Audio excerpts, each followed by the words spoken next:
A warm welcome to Disky Talk with Luyolo. If you're tuning in for the very first time, I ask that you please do subscribe and hit that notification bell. If you've been a part of this journey, I hope you thoroughly enjoy this episode. So, on today's episode, we discuss all things Bafana Bafana versus Ethiopia, as Bafana Bafana have just won the match 1-0. So, today's episode then is a post-match analysis of that World Cup qualifier between Bafana Bafana and Ethiopia.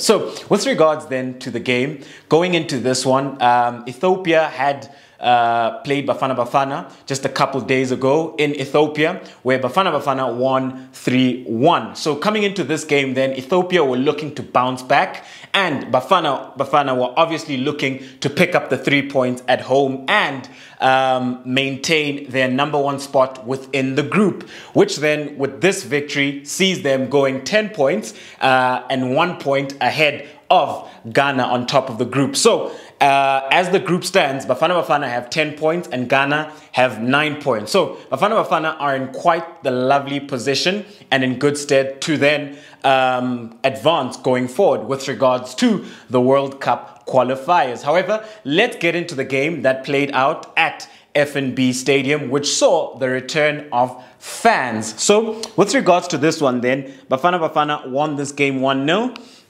And going into this one, a couple of changes were made from the last time out against Ethiopia when we played away. However, coming into this one then, we did start with a 4-2-3-1, which was a hybrid of a 4-3-3, by virtue of the fact that Tebogo Mokoena, who started ahead of the double pivot, would sometimes drop into midfield whenever needs be. But let's go into it then. So in goals, we had Ronwen, who I think had a very good performance in today's game, especially considering the types of saves he made and ensuring that he kept Bafana Bafana within the game, and he made sure that he kept that clean sheet, because at times Ethiopia had really good chances and he was able to come up with very good saves. But what impressed me the most about Ronwen Williams on the day was his distribution. I think he had lovely distribution today, and another solid performance in goals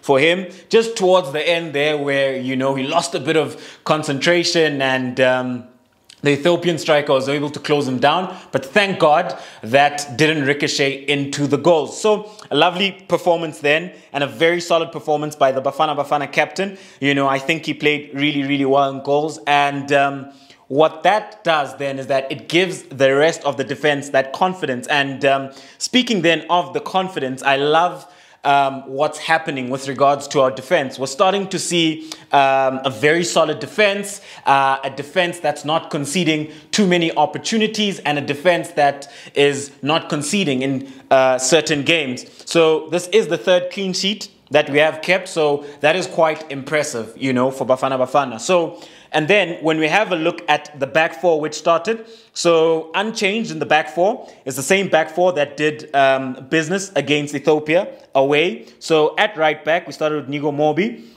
who I think at times within the first half, he did struggle with the pace of Nasir, you know, especially when Ethiopia couldn't penetrate us down the middle. Whenever they went wide and they'd go one-on-one with Mobi, Nasir had the beating of Mobi, and Mobi struggled at times, and that's where Ethiopia were able to penetrate within the first half. However, Nigo Mobi grew into the game and he became a lot more solid, especially second half, and it was then difficult for Ethiopia to penetrate Nigo Mobi's side. And then the two centre halves, who are now building a very solid understanding and partnership. We've got Olu, who starts as the right-sided centre half, Rushin Duruk, who starts as the left-sided centre half. So this centre-back pairing is really, really growing in confidence, you know. But I must mention how impressive Rushin Duruk has been with regards to his leadership skills, and both when he's on the ball and when he has to defend. You know, I've been very, very impressed, you know, because in modern day football, you seldom get a player who strikes the perfect balance between being able to defend and then being great on the ball. And with Rushin Duruk, that's what we're seeing. Very, very, very solid in defense, you know, and at times he puts his body on the line and he makes some impressive tackles, you know. I mean, there was a chance within the first half where Gabriel Michael loses him and then he goes sliding and then it looks like Gabriel Michael's going to have a shot at goal. And then while he's on the floor, he's able to stick his head out and still be able to defend. So that for me is quite impressive, you know, because it tells us that we've got such a quality defender who knows how to defend, you know. And there's not many defenders, as much as, yes, they can be called defenders, but there's not many defenders who know how to actually defend. And that is quite impressive when it comes to Rushin Duruk. But now, what makes him an elite centre half is not just how solid he is and how defensively sound he is with regards to reading the game from a qualitative perspective and being able to defend, but his ability on the ball, you know, especially for a right-footed centre half. You would never ever think that he is right-footed whenever you see him play those lovely diagonals with his left foot and how comfortable he is within possession, you know, especially whenever he would progress the ball from build-up phase into consolidation. Whenever he'd play that ball into midfield, very, very impressed with Rushin Duruk. I think he had a wonderful game. And yeah, in my opinion, my man of the match, I think he was very, very solid. And then Terence Mashego got his second game, and yeah, also another one who in the first half at times he would struggle with the pace of Gabriel Michael, but he recovered well, I would say, and they got a lot more solid, especially the two fullbacks. You know, they were struggling from that regard, from a pace perspective. That's where Ethiopia was starting to penetrate us, because they realized that within vertical zone 3, which is the central zone, they were struggling to penetrate us because of how we had set up. And how we had set up in the midfield, then we had Yusuf Mart and Unjabulo Ngob. You know, surprising, you know, for many people, because you would think that maybe you would have gone with a Brooks in there instead, and then would have been a midfield three of Mart, Mukwena and Brooks. However, we did see Njabulo Ngobo start his first game in the qualifiers for Bafana Bafana, and yeah, I think he had quite the solid game in the heart of midfield, you know. And Yusuf Mart as well, another player who really impressed me in the heart of midfield today, you know. And what I loved about the pair of them is that they were able to nullify Ethiopia, especially when you consider how Ethiopia love to play. So with regards to Ethiopia, then they love to institute a free-flowing passing game, which sees them overload the two half spaces and the central zone being vertical zone 3. But what they were able to do today was that they were able to close those pockets of spaces, and Ethiopia couldn't break us down from a midfield and central perspective. And then Mukwena was the third midfielder who started ahead of them, so who started as a 10, and he would often join the forward line. And then when we have a look at the front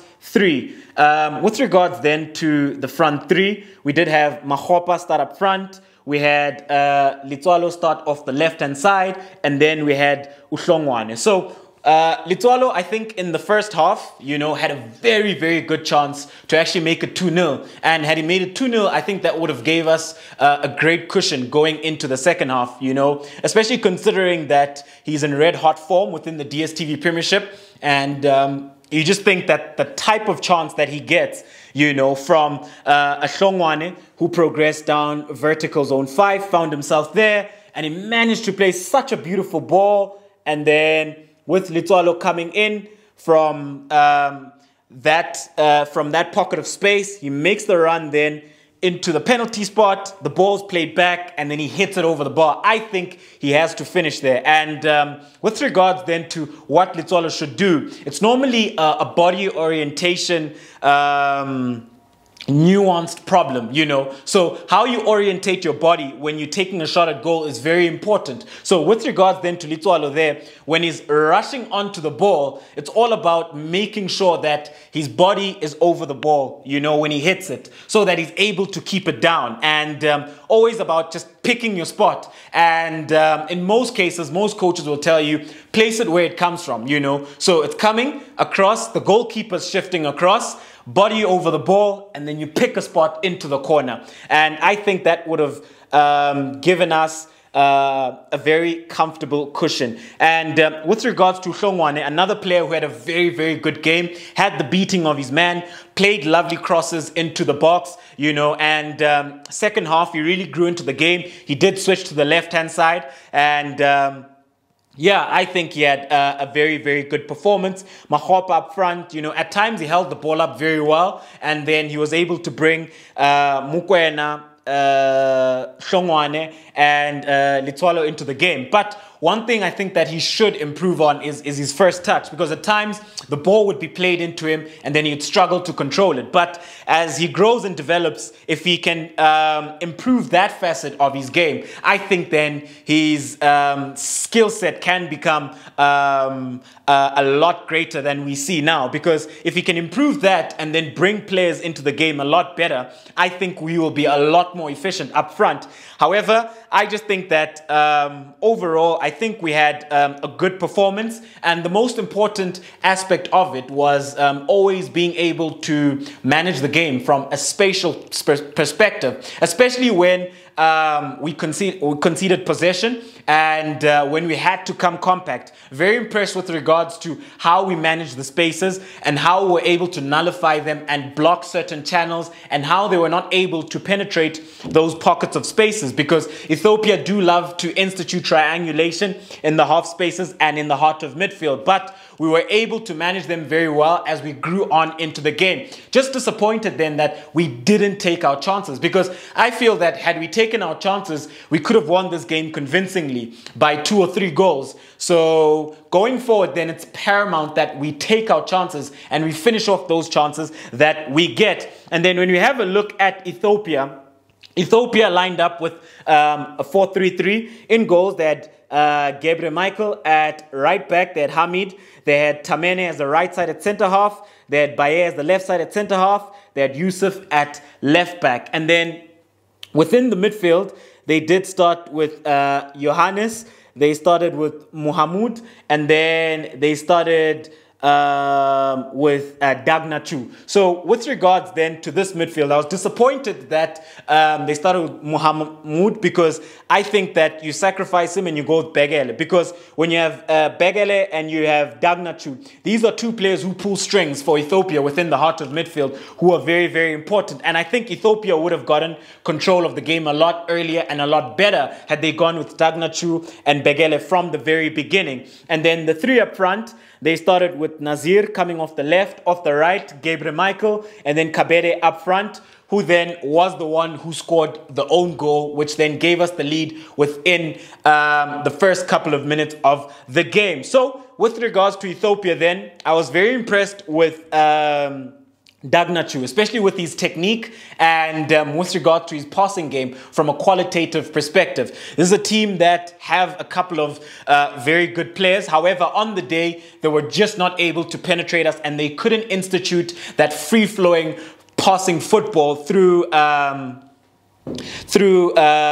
consolidation phase and then penetrate into the final third. They really struggle with that, and that's why I say Begele should have started from the very beginning. However, it is then Bafana Bafana 1, Ethiopia 0. Very excited for Bafana Bafana then, because it's been a very long time since we've been consistently picking up results, and so many positives that we can draw. You know, it does look like the Hugo Broos steam train is headed in the right direction. And yeah, also with regards to Hugo Broos, this is a coach that Bafana Bafana have needed. You know, a forthright, honest coach who's there to fight for the young players and embed the young players. However, going forward, I will throw caution to the wind with regards to having a bit of a few experienced heads with regards to managing games and seeing games out. However, very excited then that Bafana Bafana do find themselves on top of the group with 10 points, 1 point ahead of Ghana, who have 9 points, who sit second. So it is then Bafana Bafana 1, Ethiopia 0 at